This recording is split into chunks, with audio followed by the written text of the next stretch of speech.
Morning, everybody. Whether you're watching now or watching later, welcome to our channel. Welcome to our Friday show. And today's show is about a lot of BS with Amazon. It just is what it is. And it's just a lot of it is BS. It's Q4. And this is when Amazon loves deactivating accounts. When brands want to file IP complaints, it just seems like they hit you heavy and hard right before our money making marathon season every year. And as I say weekly, every year Amazon things seem to get stricter, more challenging. And this year, above all, it seems there have been more changes than ever with Inventory Lab, with Amazon moving things, changing buttons, how to navigate Amazon Seller Central. And it's no wonder that a lot of newer sellers are left feeling so confused because it's not counterintuitive where to go and find something in Seller Central, even how to just look at your case log. You have to hit the help button, right? You find the go to case log in little blue letters. It just seems like these should be bigger buttons on how to find things and how to manage and navigate our businesses.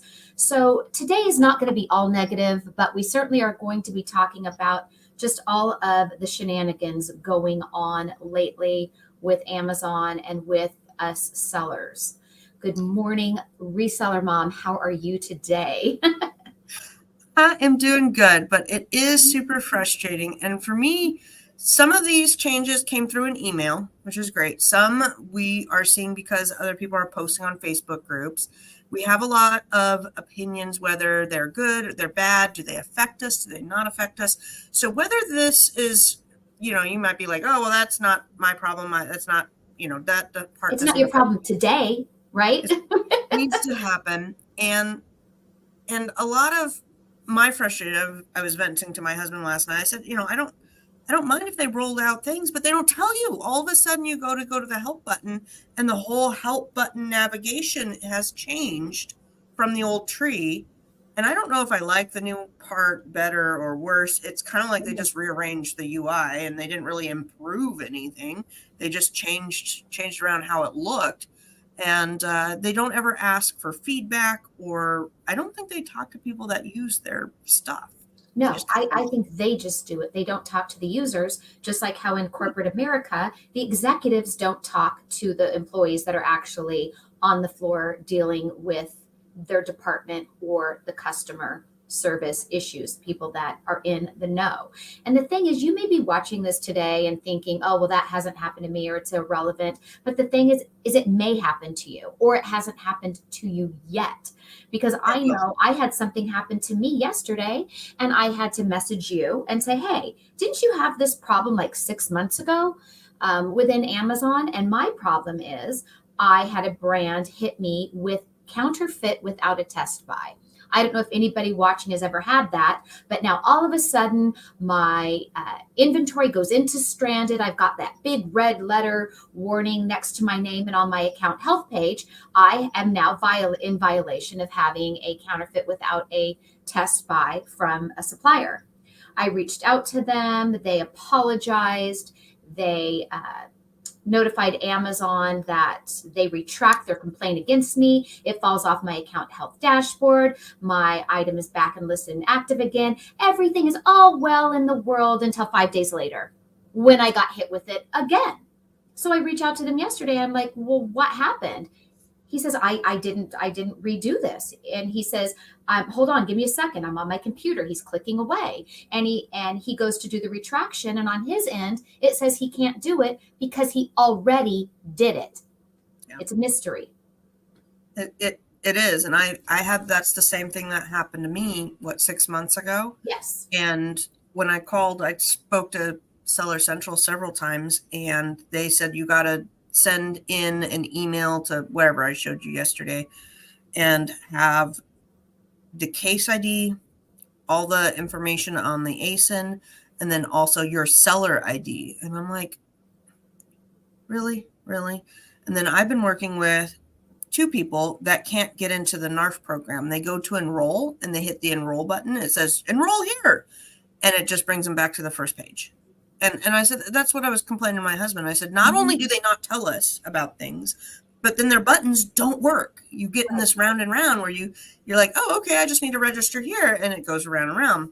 And when I was on the phone with Seller Central, every single time they'd have me do the same steps to verify it. I'm like, I've already done this. I I've done this already 8 have times. verified. Yeah. So And very these are the frustrating. things that make so many people just want to give it up, because it's so frustrating. Thankfully, this is not a daily occurrence with Amazon, right? These frustrations are not daily. Everything's always trucking along great. And then you're feeling good and confident. And that's when something happens. It's always something. And this is why we, are always learning how to fight with Amazon. We learn the things and we try to share them with all of you, because if it hasn't happened to you, it just hasn't happened to you yet. I'm a big believer in that. That's another thing, Tina, is these rollouts haven't gone across to everybody. So Mm-hmm. like we're going to talk about it in a little bit here, but the new calculation on your app, I don't have that yet. So Yeah. I've had 4 people ask me like, hey, how do we use this new thing? I'm not rolled out to that yet. And Yeah. then vice versa, I have a new page and Tina's like, mine doesn't look like that yet. And then when I work on people's accounts that are not in America, that is also has some subtle differences as well. Yes. So it's super frustrating for us who have been doing this for years. Can you imagine a new seller who like they don't know when buttons are supposed to be there or not? And then when they don't work, how do you know that they're not working if you've never played If you've with it? never, if you've never used it before. Now, my husband and I went out sourcing yesterday. Mm-hmm. We're in the store together. We both have our phones out. He scans a barcode of this toy, says, hey, check this one out. It looks pretty good. And I said, oh, just put it in the cart because I'm looking something else up. I go to scan the item. What popped up on my phone was something totally unrelated. Like, let's say it was a box of Tampax that popped up, right? When I'm scanning a toy. And I said, hey, did this scan properly? Did you do the visual scan or did you do the barcode scan? He goes, no, on that one, I scanned the barcode. He goes, here. He scans it again. The right toy pops up. I scan it. I get a box of Tampax. Why? Why? Just like these are the things. And so I do a lot of times use the image search. I use the barcode search. And I go back and forth between my Scoutify app from Inventory Lab and Amazon. There were things yesterday that I would scan with Scoutify and they just weren't found. And then I scanned it on the Amazon app and boop, there it was. Why? I don't know. But good morning, Reno, middleman, Robin, Facebook user. We got a couple comments already. Those high price errors are so frustrating. Yeah, if you're jumping on other people's listings, there's not a whole lot you can do about it. If you are making your own listings or have editability on your own listings, you can try and get rid of them by making sure that you have the list price and a sale price and an actual price, etc., all put in. And then Facebook user says, my shipment shipped a month ago and shows delivered to a different facility. Yeah, Reno had one that went to a person. Yeah, that's right. I don't know what they're doing. Live. Yeah. I forgot to ask Reno on a follow up on because you shared that with us on a live a few weeks back, maybe even a month ago. And for those of you who don't know this story, Reno, who's here in the chat and watching, he shipped an Amazon shipment into the FBA warehouse and it ended up at a private resident's house. That resident reached out to him and said, hey, I ordered something on Amazon, but I got a whole box of, baseball hats and I've got 40 of them. And so I suggested to Reno that, since that customer was honest enough, that he re-download his Amazon shipping label and explain to the customer how to put them on the box and ship it into the warehouse for him. And as you see, he just followed up here that, yes, he shipped it in to Amazon for him. And the crazy thing is, and I'll tell this story since he's in the chat, he went looking through his order history and then there were no orders that even went to this guy from his account, not FBA nor merchant. It's random. The follow-up on this one says, the comment says that congestion we might redirect. That is absolutely true. Yes. It's kind of weird what they do. And then April says UPS lost a box. Oh, they'll find it eventually or damage you out. There's not a whole lot you can do. I would say don't lose sleep over it. Open up cases. There's just not a whole lot to do. Open up a case with both UPS and with Amazon and see which one will tell you no first. And then I had a guy yesterday who has a pallet and he's like, in his Amazon account, it says it's in transit and it's not even in his state anymore. He's like, I can see it. It's on the loading dock. They did not pick it up, but the shipment says that it's already going. So we had to make a case, and he had to email, I can't remember what it was, but it was like something with the LTL shipping. And then they wanted his name and his address and his phone number. And so they're trying to reach out to get this. And he's like, I don't want to cancel it because they were going to come pick it up. Anyhow, really strange things going on. The middleman says they're starting to gate me on items. Yep. Oh yeah, that started last year, because wasn't it a year ago that we both, you and I, had to ungate for Squishmallow? I believe that was a year ago. Yeah, so that's been going on since last year. And of course, the middleman, they're doing it right before Q4. Yep. All right, so we got, I think, 12 slides total. It probably doesn't cover everything. That's just what we brainstormed in the 30 minutes before the show on Let's Pull All Our Slides we've been putting together. Of all the BS with Amazon. But I'd be jumping the gun, because I think this is at the end of our slide, but going back to the app, would I be jumping the gun to discuss the calculator portion of it? Or is that our last slide and we're going to jump around? It's not last slide, but you're jumping the gun. Okay. Calm down, Tina. Calm down. Look, I'm still on the app. They keep messing with the system and now it's glitching. Yeah. So my husband's in IT and that's what I was complaining about. I'm like, they do these rollouts and they don't test it. Just irritating. All right. So first up, if you're making listings, and here's another one. I made a video about this yesterday in the bundles group, and then now the video is not there. So I really don't know what happened. I honestly don't know, but this is for me, not for Tina. When I go to add a product, I don't get the little section that says pick your product node, home improvement, blah, blah, blah, blah, blah. I don't get that anymore. It's right here. It's select a product type within the listing. And that is different from Tuesday to Thursday. I didn't list anything on Wednesday. I listed on Tuesday, not here. By Thursday, yesterday, it was here. And at first I'm like, oh, I must have clicked wrong. So I went out and I went back and did it again. I'm like, nope, I'm clicking right. No idea. And then we've got this one now, UPC exemption request. So you need to apply to sell. And it is by, let's see here. This is really a terrible thing, but it is by category is what I wanted to show. Worked with a client all week, and before this implementation, it used to be just to apply for GTIN. She got an email saying, you've been approved for your brand and for GTIN exemption. She went to go list, couldn't list. It said it kept bringing up the GTIN exemption thing, but when she clicked apply, it would go to just the application summary where she was approved. Round and round, took 3 emails with Seller Central for them to say, yeah, you got approved in this category, but not this category. You now need to apply in this other category over there. And then by the time maybe 24, 48 hours, it now is showing that you have to do each category. Now, she submitted the same pictures that she did for the first time and was approved in 2 hours. So I don't know. Take that for what it's worth. I can only share with you guys what actually happens. And I work with a lot of people who are like, well, it shouldn't be like this or it shouldn't be like that. I just know how to manipulate the system and work in the system. The system is messed up. It's going back to the screenshot about the before that template on this one. This is what I ran into with one of my clients. So I create product listings in Amazon's catalog through getting user permission to other people's Amazon accounts. Yesterday, and of course I had to erase the item name and just put a letter Z there because I don't want to show his private information. So in his account with my user permissions, and I created a listing for him just weeks before, no problem. Yesterday, when I went to create a listing, this is what I got. I got that screen.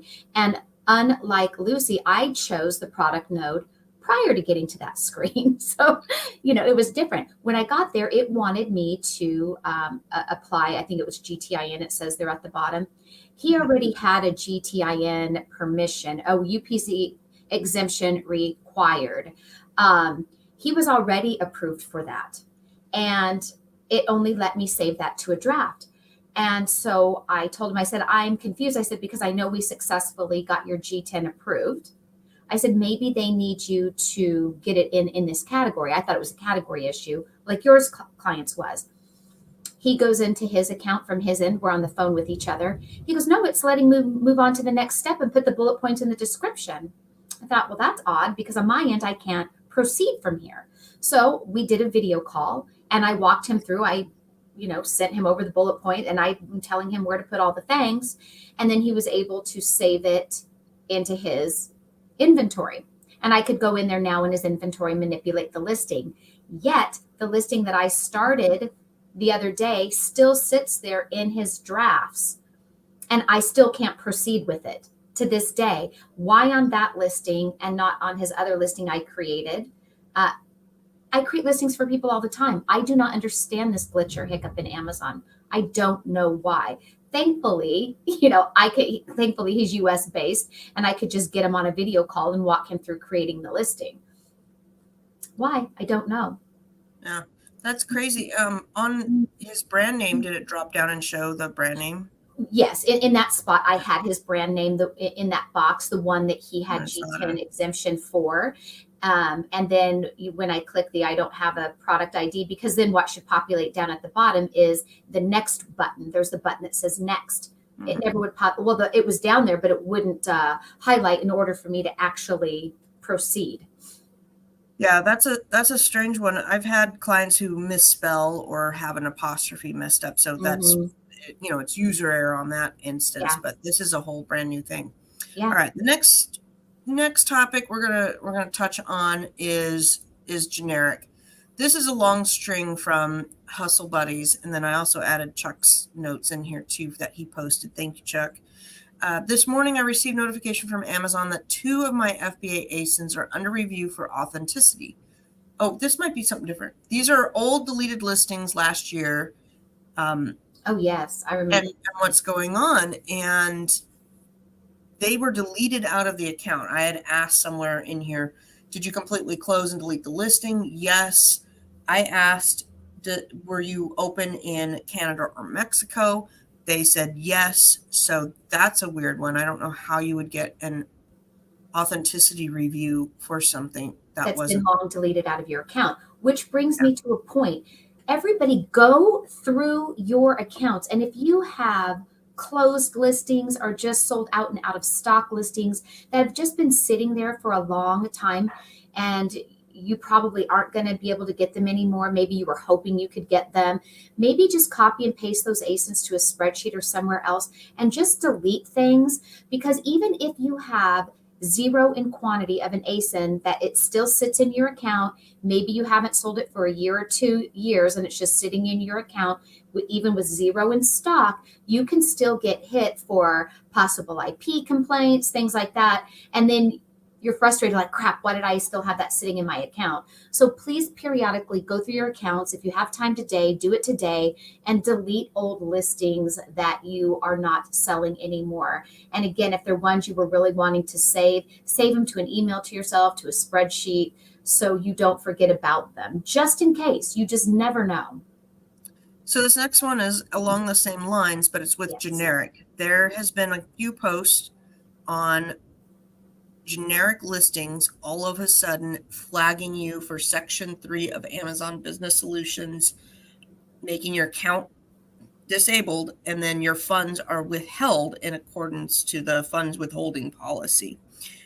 I don't know what's going on with generic. Tina and I have a theory that people are taking branded items, sticking them under generic because they don't have authority to list under that brand.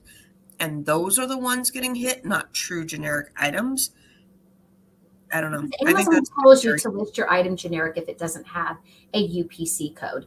But if you have an item, like say you have some Nike shoes that you got from TJ Maxx and they're not on Amazon and you want to create a listing and you don't have permission to create a Nike listing, and now you're throwing up the shoes under the brand name generic because you got approval to list generic for the clothing and shoe category, I think these are the type of listings that people are getting hit with.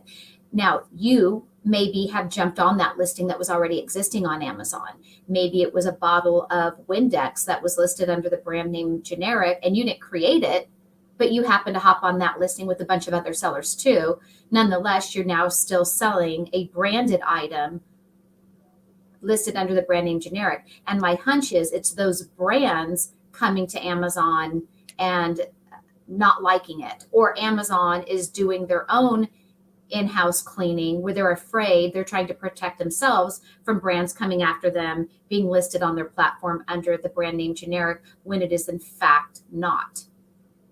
I've seen it mostly with candy. Let's say you do a candy bundle and you do a Snickers, a Reese's, and a Skittles, and you put it under generic.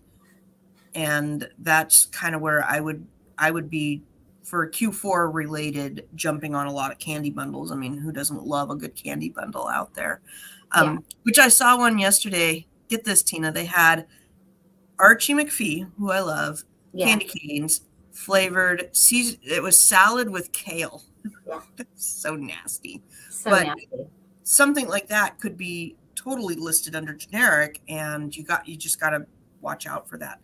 I don't know Yeah, how. because I've jumped on generic candy listings for years and years and Oh, yeah. years, because that's what most of us always did, because we didn't have permission from Hershey to create these bundles, and they didn't come from Hershey bundled. And I mean, bundles have been from Amazon sellers a long time. We've all jumped on those kinds of listings with no problem, no repercussions. In fact, it wasn't even necessarily not allowed on Amazon. Then Amazon over the last few years has started tightening their reins on being able to do that. So a lot of the listings I used to sell on, even though I didn't create them, have been taken down on Amazon last year and this year, because I noticed in my account, listing removed, listing removed. I was like, oh, what listing got removed?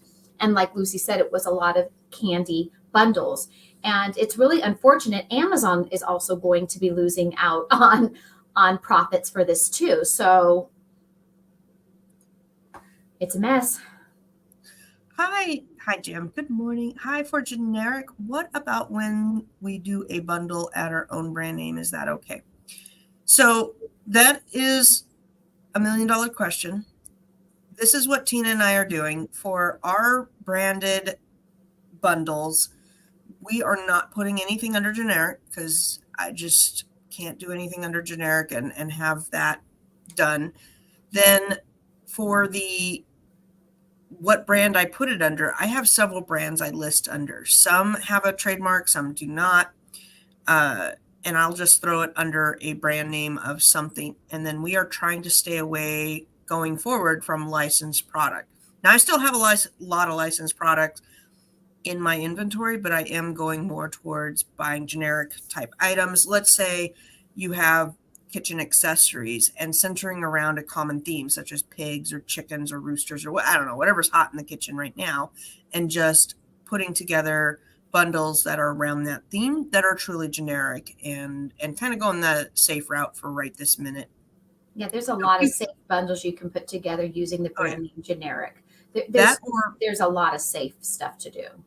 If I do have branded things, when we talked about this in photo manipulation in our bundles course, plug. I'll find the link if anybody is interested in joining the bundles group. But we talked about photo manipulation to take out trademark things specifically. So, that's like diving in deep into product creations and stuff. So we've got a couple more questions here. April says, I've been cleaning up all my generic bundles with brand name and title. Yeah, that's kind of a thing too. And then we've got, what do you guys think of the new returns page? That's on our list of that's on our list. Slides. And I'll have to say, that's the only thing I absolutely love that Amazon came out with this week. I'll find the bundles page to link, but if you want to move into the revenue calculator, which I don't have yet. Yes, and Lucy doesn't have that on her phone, but I do. So this is actually a screenshot from my phone. And when you click on the items now in the Amazon seller app, and you go to where we used to have our old calculator, which I did like better, you were easily able to toggle between merchant fulfilled and FBA right there on the calculator. Now it is not easily toggleable. So where it says program Amazon fulfillment with that little arrow over, you would think that you could just click on that, or the blue letters that say program and switch it over to merchant fulfilled. On my phone, you cannot. Where it says learn about revenue calculator up above those gray letters on my phone, you can click that and that will tell you, it will give you like a synopsis about the revenue calculator. But now it is not easily toggable anymore to go between merchant fulfilled and Amazon fees. So here is what it looks like on my phone right now on a different listing. You actually have to scroll down now and then enter in your other costs, and you will have your math down here at the bottom. But see, if I click, I'm going to click right now where it says Amazon fulfillment program, nothing happens. It does not allow me to switch it to merchant fulfilled. What does drop down is Amazon store. So you can choose which marketplace that you are in. I'm not sure if that is clear or not, but it has US, Canada, Mexico, BR. And then you can click on that, learn about and then you get a whole story, a whole long story about the calculator. So that'll put me to bed. Yeah. So yeah, if I see where it says the Amazon, where it says Amazon fulfillment, and we want to see if it's merchant fulfillment, I don't care what I do. If I click that, it does not allow me to change. Oh, it finally did that way. So now it has, hold on, select your program. It finally did this time, probably because we're on live. So then you have to select program. You click that, and then it allows you to change it to merchant fulfilled sometimes. Mine doesn't. I click that and it just circles back and it still Yep, it just circled back today. But yesterday in the store, it actually did circle back and allow me to do it to merchant fulfilled. So if you're outsourcing and you don't use Inventory Lab and you don't have another calculator on your phone to do the math, Amazon's calculator is not user friendly. So whatever it's on, it may stay stuck on that. You may be able to toggle it back and forth, but it is not easy to use. And I absolutely hate it. And this is another one of those rollouts that have me questioning why. Hold on, I got a question. There's a save button at the bottom. If I save that, does that mean that I can go back into it? So like, let's say I'm scanning at the store and I see, oh, this candy is, $7.98, and I put that in and I do all the calculating and then I save it, then I can go back, and when I go to list that, I can see, oh, my cost of goods was $7.98. If that's how that. I don't know, because I haven't tried to save anything in there, because I keep going back to using my Scoutify app. One of the reasons why I go between Amazon app and the Scoutify app is that, like I mentioned earlier on in the show, sometimes I'm scanning, let's say, the Barbie dolls, and the Scoutify app is showing like it's not found in Amazon, like it doesn't exist. Well, then I want to go to my Amazon app to make sure if that is true or not, because then I scan with my Amazon app and whoop, there it is. So you can't always trust one app over the other app. Another thing is, if it's a new toy that just came out, I might be gated in it. So I need to use my Amazon app to verify if I'm gated or restricted for selling this particular toy or not, shirt. I don't care what it is. I always want to, if it's something I've never sold, I want to make sure that I'm not restricted to sell it. That just happened to this. I just scanned this, and I've scanned this a bunch of times with people, show them the thing, and like laptop accessories just came up, and then I scanned it again and it worked. So super frustrating. I definitely love Scoutify too, in terms of ease and use and everything. But again, it goes back. My main thing is Amazon did not give us any rollout information. Maybe if we go read about the program, we'll learn something. I'll have to do that now that it's on my phone. But it's not like they emailed you and said, hey, we've added a revenue calculator to the thing. This is the features that we changed. Yeah, no, we don't get that. Oh, and another reason I end up using Amazon Seller app too, as opposed to Scoutify, is because it has the camera feature. A lot of times the item is on Amazon, but it's not on Amazon under that barcode. And so Amazon apps camera feature will allow me to just point it over the item, and it will pull up sometimes a few listings. So sometimes that barcode is tied to a listing that's not that great, but the visual scan will show you another listing that is much better. Scoutify, unfortunately, does not have a camera feature when you're in the store. You are reliant upon the barcode or manually typing in Barbie career doll. I watched the Barbie movie. I liked it. I didn't think it was amazing, but I liked it. Yeah. So a couple other newsworthy events here. I got a little notification about this flash pricer reprice on Walmart. So if you are looking for a Walmart repricer, there you go. There's one. I have no idea if it's good or not. I don't sell much on Walmart and I don't worry about it. I just wanted to throw it out there because I do know some people have asked if there is a repricer on Walmart. Yes, there is technically a repricer now. Is it the only one? No idea. Then let's see here. This was an interesting email I got. This is to notify you that your Amazon has taken an action to remove from your listing product reviews that were associated with buyers who have violated Amazon's policy. To offer better protection for your business, Amazon has launched an automated process to suppress product reviews associated with such buyers. That was really interesting. The AI worked in my favor. People who were doing funky funk reviews, they have now taken it off. This was for a pair of Fruit of the Loom panties.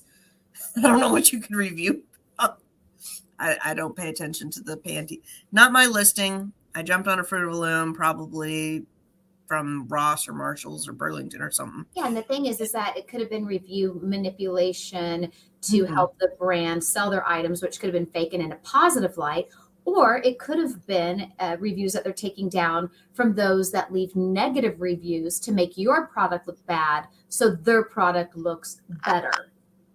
What's weird is I haven't sold those panties in years, and they said it was for between 1022 and 1028.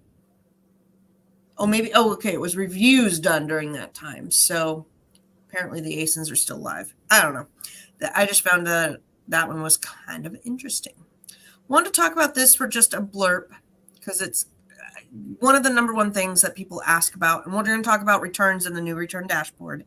But a lot of people are like, oh my God, I don't want to sell during Q4 because of all the returns. Oh my God, oh my God, oh my God. And I posted this that a couple of things to say here. One, it was a return inquiry. They say package damage, unsuitable for a gift as it was intended. And my response, which I have in my template, is apologies, you've been refunded in full. Please allow up to 48 hours to process. I do not get a lot of returns. The times that I do this is maybe 3 times a year where I just fully refund and move on with my day. Can I fight it? Sure. Are they lying to me? Probably. Are they trying to get free stuff from me? Most likely. This item was $14.99. Am I going to sit there and let it slow me down during Q4? No, I will just write off the cost. It's a business cost. If I were to fight it, I'd probably lose anyways, because if you say, okay, send me pictures or send it back to me or whatever, that's eating up my time. And most likely they're not going to all of a sudden be like, oh yeah, it really wasn't damaged. No, they're going to damage it and then send it back to me. I've played this game before. I've played it way too long to know that they are out for either that's truly they received something damaged and I should compensate them, or Amazon should compensate, somebody should compensate them, or they're jerks. I mean, one of the two. So either way, I don't want to sit here and try to decipher which one they are. Let karma do the business for you. And could I tell them to go and talk to Amazon? Sure. Sometimes I do. But you risk them leaving a negative review. Yeah. Sometimes. My point for everybody to kind of take away here is when customers are pissed off and they want service, think about how you want service. When I'm pissed off and I'm like, oh my God, this whatever was terrible, this experience, this product, whatever it is, you just want to be compensated and moved on. You don't want to sit there and fight with the owner or fight with the manager or fight with the person there. You don't want to keep doing that. And then the second thing is all of my responses and templates are specifically tailored so that I don't have to talk to them again. I don't want to talk to you again. And that's why I have allow 48 hours to process. I don't want to hear from you for at least 2 days because I just don't want to hear it. Because if I just say, okay, you've been refunded, they'll be like, when is it going to hit my bank? Where? I don't see it yet. What's going on? Where is it? No, I don't want to back and forth with these people. Get out of my life. Wait 2 days. And if it's not responded, if it hasn't cleared in 2 days, then we can call and talk, or message. Make sure your templates are set up for that, because you will get sucked down the customer service line in Q4, and it will just kill all of your love for Q4, and it will make your life miserable. But I do that with all my emails, not just with Amazon, with anybody else. I don't like to have 8 emails back and forth. I try to get it done in one response. That's all I have to say. That's my soapbox for the day. Millennial Money Mom. Tina, do you have nothing to say? She says, I love Seller Amp. Yes, Seller Amp. I used Seller Amp for a time. I quit using Seller Amp when Scoutify, our inventory lab, rolled out their free version, basically, of Seller Amp. It does the Google Sheets and all of the features that I loved of Seller Amp. And so I quit using Seller Amp because it cost money, and I already pay for Inventory Lab, and so I'm using their free tool now that comes with it, and it's called Scout X, and I'm happy with it. That is one of the changes of Inventory Lab I won't complain about. That one I like. What is Scout X? Their app is It's their called calculator tool. I thought it was called Scoutify too. No, it's what you get on your Amazon your Amazon pay, like when you're shopping online on Amazon and you have the calculator tool that pops up. I haven't switched over to that. I will in January because I paid for RevSeller for a year. For the year, yeah. Anyhow, did you have anything to say for templates and returns? Well, I do this, I really do the same. I'm like you. I used to, when I knew they were lying, like currently I have somebody that I know is lying about a customer return. It's not a coffee cup, right? A coffee cup, maybe it did arrive broken. I wouldn't question that. That happens. And that one wouldn't even shock me, right? But then I have a return request open right now that I know is utter BS. So it is an eyeshadow that I sent to a customer. And it is one of those eyeshadows that has like the different colors. It's not just a single color, but the different colors. I packed it myself. I know what it was. And I bubble wrapped it. It was arrived in really good condition. They didn't say that it came, with the powder all loose. That could happen. I believe that happens. They said that the color, because it was a trio, it was 3 colors. The color choice that was in the middle was missing, that the package did not look tampered with, but when it arrived, the eyeshadow had been open and the color choice that's in the middle was missing. And I know that's a lie. I packed it myself. So in order for that to have happened, between my house and her house, somebody at the post office would have had to open up her package, take it out of the bubble mailer that it was wrapped inside of that package, and then remove it from that bubble wrap, open it up, take out one little square of eyeshadow, close it, and redo all of that, and then send it to her. She said the package wasn't tampered with. So in this case, I know this customer is a big fat liar. So did I fight her? No. Did I want to? Yes. I want to say, you're a liar. Yeah, I want to say that. I want to say all of those things. Like, I call BS on you. But no, I do like you. And usually I will just refund them and move on because we have to pay for them to ship it back to us. Yeah. Now, in this case, because I was mad out of principle, I let it go. I'm going to let her pay. I'm going to let her ship it back to me. I'm going to eat the $4 it's going to cost me to let her do that out of principle because it just made me feel good. So I could have saved myself $4 and refunded her that. So sometimes because I'm mad, I do things like that. I think we all do, especially when you know that they are liar, pants on fire. I've got just, hold on. I got to show you this. This is crazy. So, Millennial Money Mom, if you use Inventory Lab, I know you say you love Seller Amp. I'm just curious if you tried the Scout X feature, their tool. Okay, so Tina. Yes. I bought this tree. I bought this tree because it was on one of them deals. I'm on a lot of deal thingies, and I'm like, oh, okay, it's like a $200 tree. I got it for like less than $50. Ooh, and it was under generic. Yeah. And I see how tall it is in the window. The floor display. This is what I got. This is what I got. A bush. I was dying. I got it yesterday. Like, you know, the trees, how they come and the fake ones, you piece them together, like to get the full Nope, tree. this is it. That looks like the top part. Nope. This is the whole thing. The whole thing. And they were like originally a $200 tree. This is slightly better than the Dollar Tree tree. That is fantastic. Oh, And so God. I'm really thinking about doing a negative review on the product.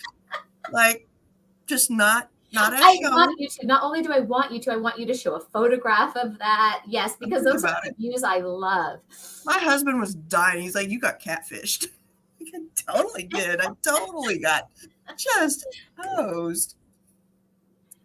What can you do? And so, you know, we might talk about it in the bundles group too, that if you have things like that don't quite match up, you're going to get a bunch of returns. Don't do it, because people want to buy what they see. Yes. That's clearly not what I saw.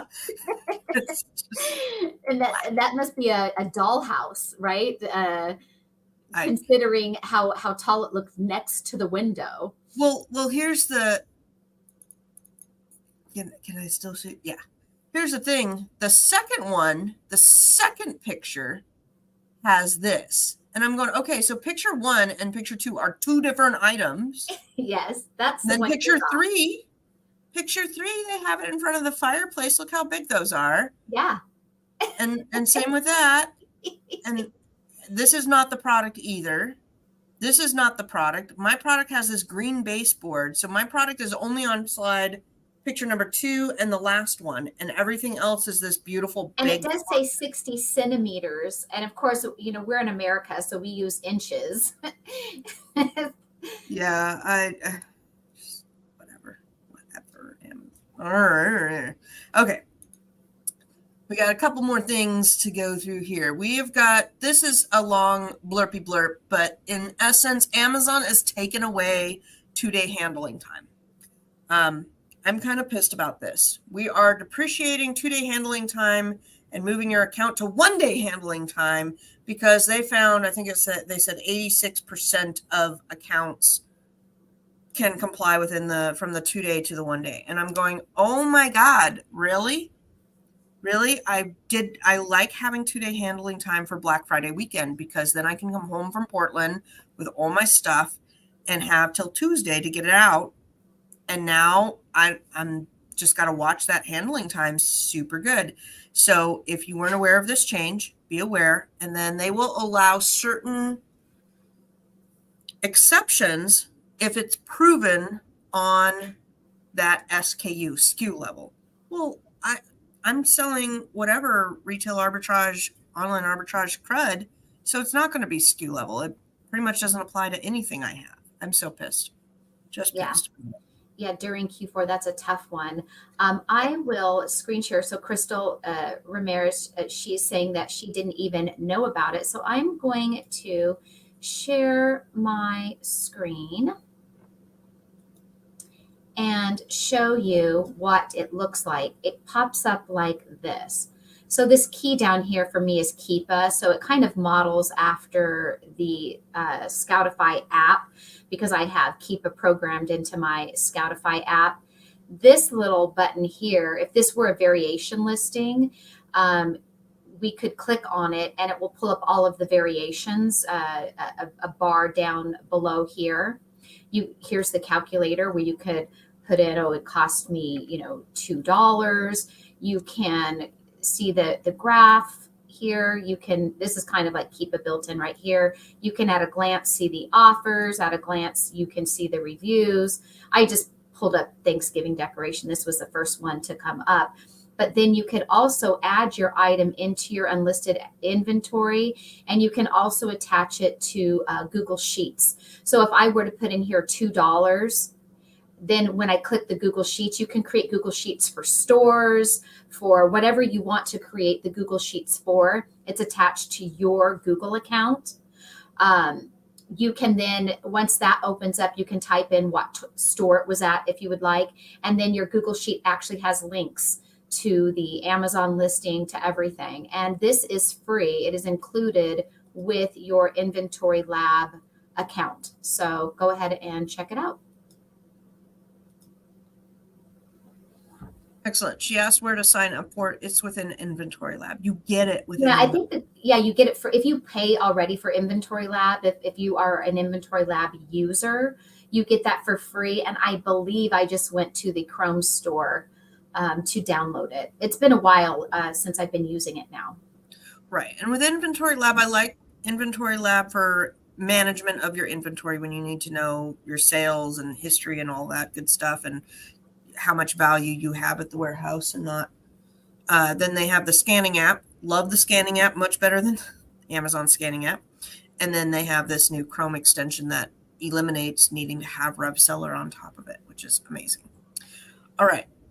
Wanted to just note that they're pleased to announce ship to AWD supply chain, previously known as Star. So if you used to use Star, now it's called something different. And then the customer, we have a new dashboard, customer service by Amazon dashboard. This is mine. I use it. There's been a lot of controversy whether you should use this or not, because the go-to for Amazon's customer service by Amazon is to refund the people. So pretty much when a customer during Q4 for merchant fulfilled items is pissed off with their whatever, they call and Amazon intercepts this and takes and fields those calls on my behalf. And I have to sign my rights away and say, okay, whatever you feel customer service wise needs to be done, do it. And their go-to is just to refund the customer. So if you sell high-end things, this may not be a great program for you. If you sell low-end things and you just don't want to deal with angry, pissed off people, it might be a good thing. They charge you, I believe it's 20 cents an issue. I used it last year and maybe the year before, and I don't really use it that much. So I had less than a dozen things handled by them. And for the volume in Q4, to me, it was worth the price of not having to deal with those people to handle the dozen of angry. You paid less than a cup of Starbucks coffee. Uh-huh. Now, even if they returned or, refunded every single one of those orders, like it still is worth it to me. So anyhow, we got a new one. It says I had 2 contacts. I have 100% customer satisfaction. I had 1 damage or defective and 2 others. I don't know. I don't have a whole lot, as you can see, going on here. And it's been active since 2001. So what are we on, 2003? Up to you. To each their own. If you want to use it or not, just be aware that if their go-to is to just refund and you're footing the bill for it, yeah, that can happen. This is the new one. This is the only thing that I really like from Amazon that rolled out. We've got a new FBA returns dashboard. It's a pain in the butt to find. There is no easy link in your Amazon Seller Central account to find this. There's not. This is another one of those things. They rolled this out. I never got an email for it. Some of you may have. Did you? Is that how you had first found this? Yeah, I got the email and then I posted the link in the main Facebook group and then privately to you. Yes. Yeah. So I have it because you shared the link. I never received an email about this. There's not an easy place to find it in the back end of Amazon. And so the link for this page, for those of you watching that never saw this, didn't get the email either, below in the video description is the link to this, as well as in the chat. Yeah. So now I actually like this. This is freaking amazing if you want to look at your return rate and see what's going on. So my average return rate is 2.77%. This is why I match my listings up. I don't sell freaking things that don't match the listing and get a bunch of returns. Let's see here. We had a total return unit 645 in the last 12 months. So however you want to divide that up, what is that? Like 50 items a month? 650 units? I don't know. Mathing. We could see that most of my returns were in December. October, November, December had a high month. January was lower than what I thought. September looked to be my lowest. And then I love this. It sorts it out. So we've got if you were live, you could hover over this graph and see what each of these points were. And then what were your top reasons? Do you remember off the top? Let me look. You know what? What Okay. ours were very different. I remember the day we were looking at it together. I'm looking at mine. Mine unknown was 17%, product not described was 10%, item defective 6, and then I found better elsewhere was 3. So this orange was 3, the purple was defective, the pink was 10%, and unknown 17%. So whatever. It's kind of nice to see where issues are. Mine is like yours. Is your big orange, because on my computer it looks red, is for unwanted item 25%. No, this was unknown. Oh, unknown. Okay, mine is unwanted, and that was 25%. Okay, and then 16% was unknown. It's like a shade lighter than the red. It's like a pink color compared to the red. Mm-hmm. And then I had estimated delivery date. The item was not received. Yours is larger, your pie. Mine was 2% on that one. My yellow looks the same, about too small or too short, 4%. And then no reason given for me was 1%. Interesting. So Well, unwanted and then no. I also liked over here, it tells you your top 3 impacted items. I had 6 units, 4 units, 3 units. And then down here, it will do product details. So I like this. On this one, this is how I build my SKUs, guys. So Dollar Tree, $1.25, TJ Maxx, $7. So Yeah. I like to see that and see how much am I eating, because 10 units at $7 a piece, that's one that we need to kill that product. That's not going to be going out anymore. I mean, Right. Same with 17 units, even though they were $1.25, we need to stop selling that one immediately. That's not a good. You know, what's interesting is my top 2 returned was 30 units of one, 19 of another. And do you remember, and I talked about this on the live, I sent in items to Amazon. And again, this is Inventory Lab for you. So on Inventory Lab, when you print out your shipping labels and box 1 had the weight and everything of box 2, when they're coming out in the wrong orders, and I wasn't checking the weight, I was looking at what box it was supposed to go to. So Amazon received my items. They thought that what was in the box was the wrong item. And so they took it upon themselves to relabel my items for me, charge me for it. So they flip-flopped my items that I had labeled correctly. Inventory Lab was a huge part of that problem with the shipping labels. So then they're selling the items that they relabeled, and customers are saying, I got the wrong item. I got the wrong item. I then had to pull out the remainder of the units. And I sent in like 100 of each one. I mean, it was close to 100. So I had to then pay to have the rest of them returned to me. I opened up a case showing Amazon that Amazon, you relabeled it wrong. I never asked you to do this. You charged me for it. And they were like, they basically took the ding off my account, but do you think they refunded me a penny?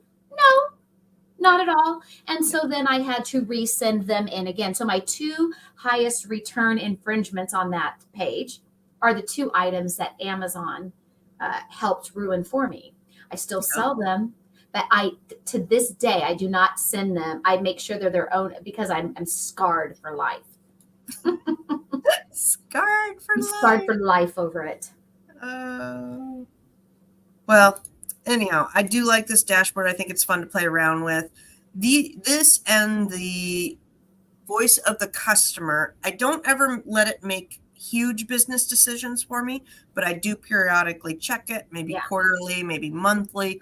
And I kind of see, okay, what's going on? These guys were on my replen list. Okay, I need to not replen them anymore. They need to go.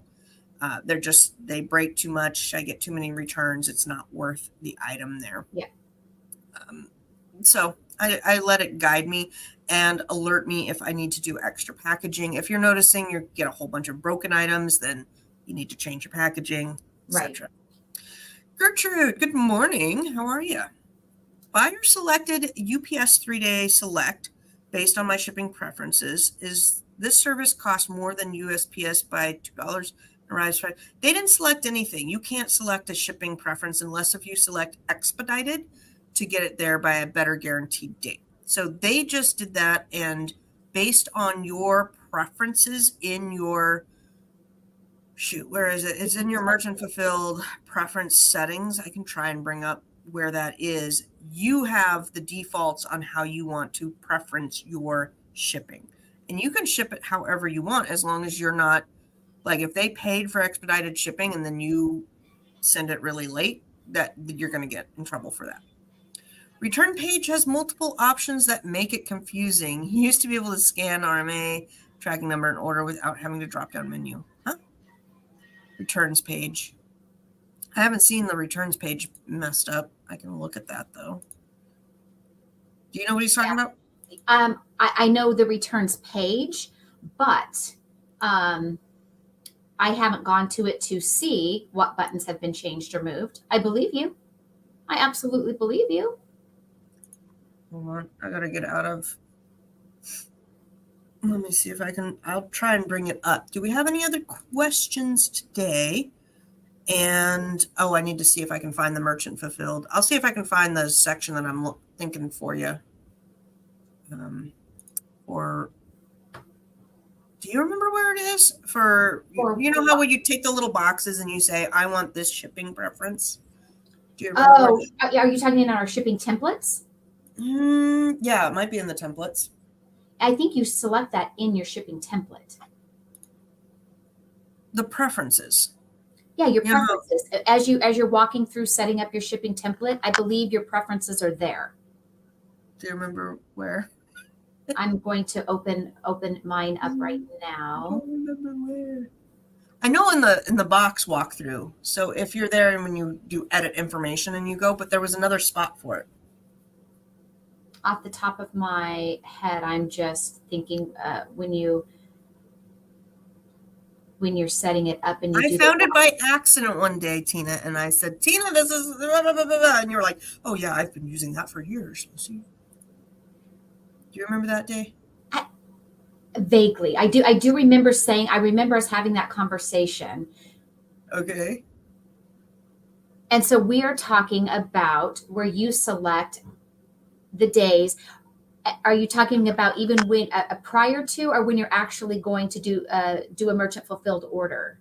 Not when you're doing the order, but your preferences. So if you say my preference is always to go first class, then priority, and then blah, blah, blah. Yes. That one, and you take the little boxes and you match them up. Where's that page? I don't remember. See, once you set these things up, then finding it again is always hard, because it's like, okay, I've already done that so long ago. And it's probably different now than when I did it a long time ago. And it is not under manage orders, and it is not under, although you can, yes, it is. Hold on. I remember, Tina. My brain cells all worked together right now at this moment. And now I remember. So we're on manage orders. It is under the shipping template. If you go into edit information, and I got to click through, there was region and preferences. That was not it. There it is. Okay, I can share this. And then Gertrude, you are going to have to kind of go from there. So let's see here, how much. I clearly have messed this up too. Perfect. All right, got it for you, Gertrude. Took me a minute, but that part, yeah, that's where you edit you do that when you edit your shipping template. Yes, so it's over here in this edit information on your shipping template. Then you can fix your region and preference. I took out Guam, but I have Puerto Rico. I have APOs. Even though I tend to lose money or break even on APOs, I have a big military background in my and family. I've never had a shipping to Guam go correctly. Ever. No, it's always been Guam is awful. I don't want to ever ship to Guam. All right, so this is where you fix it, Gertrude, right here. Shipping service priority. I have it set to the longest delivery time, which tends to be the cheapest. But if you want Amazon to do a ranking, you select this, and then you can rank what preference. And then apparently I have 13 selected and I can only do 10. But these are all the shippings that I have selected. And so you could go into here and you could say, I want to use this first, and then I'm going to do this second, and then I'm going to do this third, and rank it. But when you do the order, you select whatever you want. And as long as they haven't paid for expedited, they haven't paid up in shipping, you pocket the difference. So my shipping template always has a little added to it. You know, maybe the customer paid $8 for shipping and it really costing me $6. So I'm pocketing that $2, and that pays for my boxes and my bubble wrap, mistakes, anything like that. It's always padded a little bit. So if you want to have more break even, take it down. I'm at $4.99 a pound and $4.99 for each additional pound. Take it down to $4.50. You'll have more of a break even and maybe a little more edge on the competition. But going into Q4, I find that little extra padding just helps my numbers a little bit more. And if I have issues, then it helps. And then thank you for the whatever these are called now. But Super thank chats. you. Are they called super chats? I think it's a super chat. Okay. Then I wanted to address this one. Return page has multiple. Well, okay, I'm going to look at that really quick. So, what do you got going on today? I have a shipment in the back to go out of Christmas related items. So I want to get them out the door today. I worked hard on making the listings last night because, you know, the earlier you get it out, the better. I may do one more Christmas themed thing because every year items get lost and things seem to be worse this year than ever. So I will probably then move to all merchant fulfilled after that if it's going to be a Christmas themed thing. So yes, today it is Finance Friday, but I may push it to Saturday so I can get the shipment out today. I've got a big shipment to get out too. Hold on, just looking at this. I'll pop up this page. I got return dashboard put up, but my husband's coming, and then my daughter's going to come and pack for me, and she is going to do in 2025 a trip that's through the school. You know how they come. It's not like the school's not sponsoring it, but it's called EF Tours. Anyhow, EF Tours goes and links up with the schools and says, okay, we're going to put together this one as a Japan trip. And so we signed up for that because Grandma heavily donated to the cause. But she'll be going in 2025 to an 11-day tour of Japan, starting in Tokyo, leaving Osaka, and she'll get to see Hiroshima. I'm not sure the pronunciation. I heard it both ways when I was there, and just really cool. So she's super excited. So now she's got to do some work. She'll be coming, and I've got a big order to get out. I don't know. I'm still going to do Christmas for like another 2 weeks. I feel like right around the 11th to the 15th is where I'll cut it. I don't know. What did she say? Okay, great. I don't think 3-day was set as a preference. Okay. Yeah, just look at your preferences. Here is what I got. So this is my return dashboard, and it says manage returns. Starting September 21st, we will be transitioning the manage return page to a new globalized experience. Maybe you're on the new experience. Yeah, that's what my guess is that's one of those things where we still have it this way, but other people have it the new way. I don't know. This is my only return that I have going on. I get this question a lot, like, do I need to come in and issue a refund or do anything? No. This person wanted to do it. They requested the date 19 days ago. At 30, they missed their turn, and then I just don't send them any money. So I'm not going to go in there and pre-issue them money. No, just let them. It's in the back of the car, and they've been meaning to ship it, and they're going to miss their return window, and then I don't, then they got to donate it or give it as a gift or whatnot. So you don't have to go in there and do anything really. And that's a part. I keep seeing things on the Facebook group we want to do, what is it called? Restocking fees and stuff like that. With Amazon new return stuff, they get refunded when they scan it. So it's really hard to do restocking fees. You have to kind of catch it before they scan it and try to manipulate it. I don't do that. But I had somebody ask me, how would we do it? And it's just really difficult right now because Amazon wants to have them refunded ASAP. They rolled that program out. What last year was that one, wasn't it? Do you remember? Mm-mm. If it was last year or the year before? I don't remember. All I know is we have no choice, and then we had a choice again. Yeah. They did take restocking fees away for a while. Mm-hmm. Now they're back. And you can, like, say this person did mail me back the item. I don't know, since they already got refunded at scan, if I can go back and then claim a restocking fee. I haven't played with that. Yeah, I haven't either because I haven't gotten a return yet until I get this eyeshadow back. And then I'll tell you. I do know that if they messaged me and they said, hey, I don't want this product, I want to return it. And I'm like, okay, I tell you what, I'll do 50%. I'll refund you 50%. And then you don't have to return the product to me. You can negotiate and do Yeah, that. I've done that many times in the through past. the return I options. prefer customers reach out to me on these kind of things. Yeah, exactly. So keep that in mind. You do have a little bit more leniency, but not a whole lot. Let me see if I click issue refund. I hope I didn't just refund them. No. Okay. Let me show you what that looks like. You doing anything this weekend?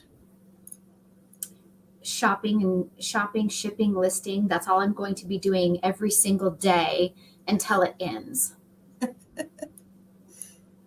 All right. I think I got everything blurred out. Not that I think her name's Deborah. Not that Deborah would care that she's being featured today. This is what it's going to look like, and you can charge a restocking fee right here. So that's where you would hit, and I believe it's category based, no more than what, 50%. Now, yeah, do you have a note that the customer gets when they want to make a return? In my Amazon account, I have a policy in place.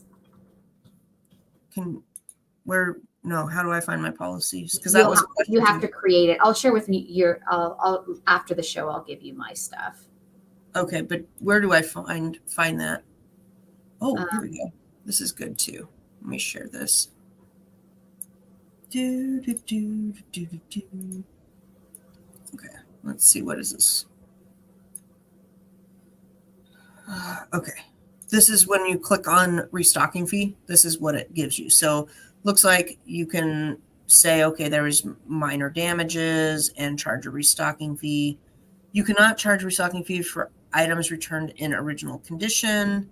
Upload a photo of the used or damaged issue. They make it a pain in the butt. But here's the material difference. So if you got the item back and it was completely different,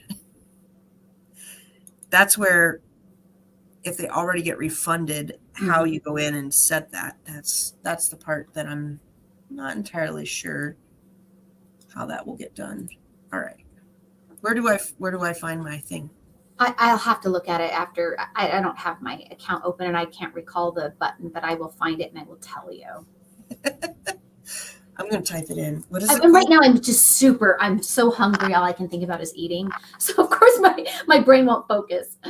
Oh, I helped a lady with granola and she sent me policies. Say what? I said it could be under your info and policy. I just don't know off the top of my head. It might be under return settings, under your wagon wheel. I'm not sure off the top of my head, like I said. To ensure consistent experience for buyers, Amazon sellers are required to have return policies that are at least favorable as Amazon's return policy. Keep in mind that they may decide to file an A to Z claim, then you close the return request or issue a partial refund. You may also want to consider the quality of your product. Was this helpful? No, this was not helpful. This was not helpful, Amazon. Story of my life. So I was helping this lady with granola, and she sent me some granola. It's super good. I might have to send you a pack or show you her product, but I got to go eat that because I'm starving too. I'm so hungry. All right. Are we good? Yep. Do you We're have anything done. else to say? It's been our hour show.